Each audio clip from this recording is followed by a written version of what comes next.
बारामती न्यायालयाच्या गेटसमोर ॲक्टिवाला अचानक आग, काही काळ खळबळ. बारामती न्यायालयाच्या मुख्य प्रवेशद्वारासमोर जाकिर शेख यांच्या ॲक्टिवा दुचाकीला आज सायंकाळी 4:32 अचानक आग लागल्याची घटना घडली.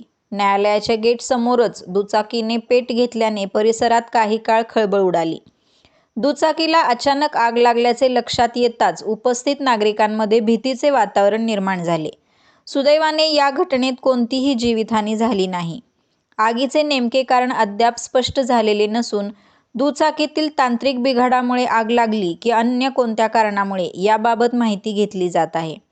न्यायालयाच्या मुख्य प्रवेशद्वारासमोर घटना घडल्याने काही काळ नागरिकांची तसेच ये-जा करणाऱ्यांची धावपळ झाली. घटनेची माहिती मिळताच बारामती नगर परिषदेच्या अग्निशमन पथकाने घटनास्थळी धाव घेतली. अग्निशमन अधिकारी निखिल कागडा यांच्या मार्गदर्शनाखाली फायरमन प्रदीप, सुशील आणि प्रज्वलित यांनी तत्काळ आग विझवून परिस्थिती नियंत्रणात आणली. या घटनेत दुचाकीचे नुकसान झाले असून आग लागण्याचे नेमके कारण तपासानंतर स्पष्ट होणार आहे. अशाच नवनवीन बातम्या पाहण्यासाठी बारामती वार्तापत्र चॅनलला लाईक करा, शेअर करा, सबस्क्राईब करा आणि बेल आयकॉन प्रेस करा.